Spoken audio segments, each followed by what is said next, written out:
안녕하세요. 순금쪽대 유정입니다. 오늘은 토요일입니다. 8월 23일 첫 수업입니다. 더위가 물러가는 그런 날인데 상당히 덥습니다. 한 일주일 만에 찾아뵙는 것 같은데요. 몇 가지 좀 변화가 있었죠. 잭슨홀에서 정기적으로 매년 여름에 미국 금융계 인사들이 심포지움을 합니다. 어제부터 한 걸로 알고 있는데요. 파월 연준 의장이 입장문이 나왔죠. 금리를 인하하는 쪽으로 거시적으로 보면 입장문이 그런 내용입니다. 저는 파월을 보면서 내년 5월까지가 만기인데 그동안 트럼프 대통령의 금리 인하 압박에 사실 몇 바가 아니라 비틀길 바인데 나름 원칙을 세우고 금리나 고용 관련된 정책을 해왔다 이렇게 봅니다. 소신이 없었던 적도 있었는데 이번에 잭슨홀 미팅을 보면서 심포지엄을 보면서 세계 경제 대통령이죠. 연방준비이사회 의장이면 이제 저무는 것 같습니다. 트럼프의 압박에 못 이겨서라기보다 트럼프를 중심으로 하는 이너서클 또 보이지 않는 딥스테이트 세력 그렇게 해서 떠나시려고 하는 것 같아요.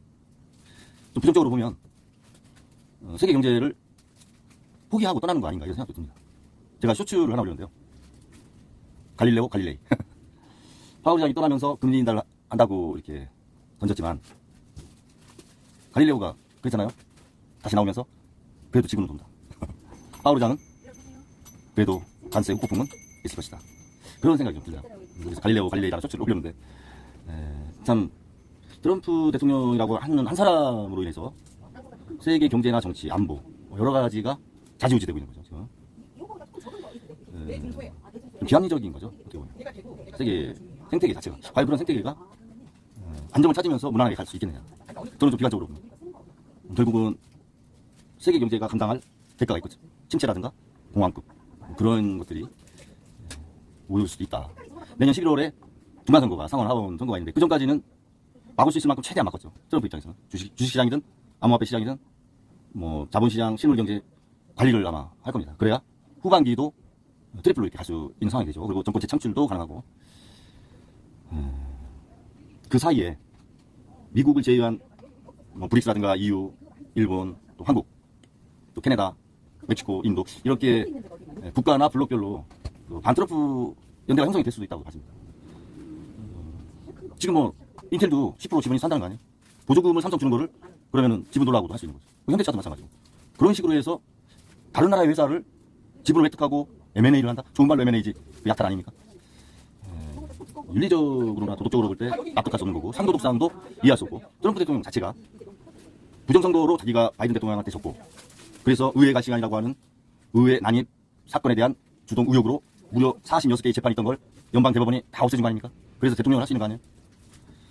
그러면 좀 더 함께 갈 수 있는 세계를 지향을 해야 되는데 미국 자체가 거의 뭐 부도위기 상황이니까 어려운 부분이 있는 거죠. 재정적자 2,500조, 부채이자 1,500조, 무역적자 1억 달러, 1억 달러면 1,400조요. 그러면 1년에 늘어나는 게 한 3.5조 달러 정도 이렇게 부채가 늘어나요. 어마어마한 5조 원 아니에요, 5조. 5조 원이 아니라 5천조, 5천조. 참 어려운 상황입니다.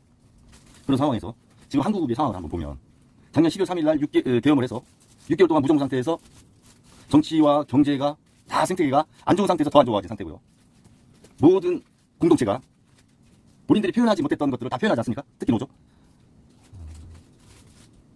그런 와중에 새 정권 들었으니까 트럼프 대통령 관세 정책으로 인해서 뭐 우리나라 외환보유고가 4천억 달러 아니에요?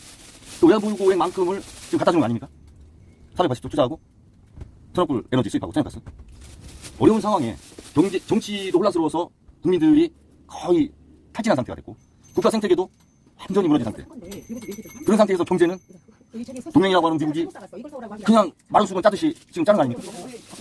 내일 모레 25일 날 한미 정상회담에서 뭐 농축산물 얘기 나오면 쌀이나 쇠고기에 대한 완전 개방 얘기할 거고 국방비, 주한미군 주둔비 밀려라 또 주한미군 주둔에 대한 성격을 대북 견제에서 중국 견제로 그런 식으로 전반적인 상황을 다 변화시키지 않습니까? 그래서 정말 어렵습니다. 우리 한국이 제가 볼 때는 쉽지 않은 상황이에요. 과연 버텨낼 수 있느냐. 자영업자가 작년에 100만 명 넘게 폐업을 하고 경제 성장률도 0.9%, 0.8% 이러한 상황에서 갈 길이 먼데 보수가 너무 내부 분열이 많아서 제 역할을 못하는 것 같아요. 빨리 자기 자리도 찾아서 한국 정치 발전에 동참을 해야 된다. 그러지 않으면 이 정치가 불안하면 경제가 안정될 수 없는 거거든요.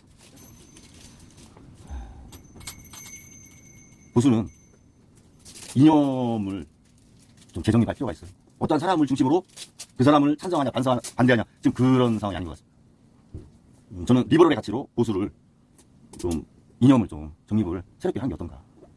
뉴라이트에 매몰되어 있었지 않습니까? 리버럴의 가치로 이전을 하면서 새로운 세대를 육성을 해야죠. 그래서 국민의 선택을 받아야 노력하죠. 특히 이공계 계신 분들도 많이 정치에 참여를 하셔서 본인들이 갖고 있는 그런 능력을 정책에 반영을 하시면 더 발전할 수 있다고 생각합니다. 저는 국민주권정부 이재명 정부가 광복절 특별사례를 하면서 송원석 원내대표 겸 비상대책위원장하고 교감을 가졌지 않습니까?